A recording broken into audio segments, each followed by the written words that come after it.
Hello বন্ধুরা, এই দেখো নিরামিষ কেক করছি।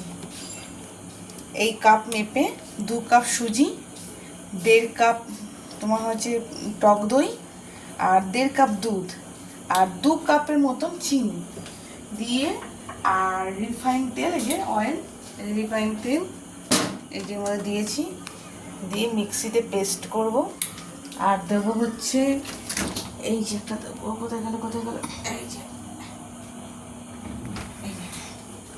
এই বেকিং পাউডার, এই পাউডারটা দেব, দিয়ে মিক্সিতে পেস্ট করব। করে আমি কেকের বাটিতে বসাবো না, একেবারে প্রেসার কুকারের মধ্যে বসাবো। এই কুকারের মধ্যে দিয়ে এটাকে রেডি করবো, কেকটা রেডি করবো। ভিডিওটা ভালো লাগে লাইক কমেন্ট শেয়ার করো। বাই বন্ধুরা।